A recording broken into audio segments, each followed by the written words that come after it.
पण एका महत्त्वाच्या बातमीकडे वळतोय। ही बातमी गडचिरोलीची आहे। गडचिरोली जिल्ह्यामध्ये रानटी हत्तींमुळे शेतकऱ्यांचं मोठ्या प्रमाणात नुकसान होत आहे। या संदर्भात मुख्यमंत्री देवेंद्र फडणवीस यांनी दुर्गम भागातील शेतकऱ्यांसोबत थेट संवाद साधला। गडचिरोली तालुक्यातील चुरचुरा आणि पिपरटोला या दोन गावांना सहाय्यक पालकमंत्री आशिष जयस्वाल यांनी भेट दिली, नुकसानीची पाहणी केली। रानटी हत्तींनी शेतामध्ये धुमाकूळ घातलेला आहे। शेतकऱ्याचं त्यामुळे मोठ्या प्रमाणात नुकसान झालेलं आहे।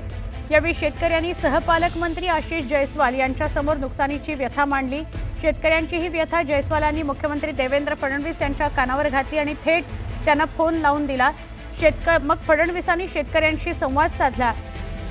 मुख्यमंत्री देवेंद्र फडणवीस यांनी संवाद साधल्यावर ज्या ज्या भागात नुकसान झालेलं आहे त्यातील प्रत्येक भागाला ताबडतोब मदत केली जाईल।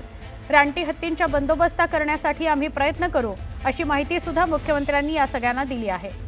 हे सगळे ते बाधित आहेत गडचिरोलीचे, ज्यांच्या शेतात रानटी हत्तींनी धुमाकूळ घातलाय आणि त्यांचं शेत सगळंच्या सगळं नुकसानग्रस्त झालेलं आहे। साहेब आपण बोलू शकता, आवाज येतो, लोक ऐकून राहिले। हत्तीच्या दिवसाच्या संदर्भात सांगितलेलं आहे।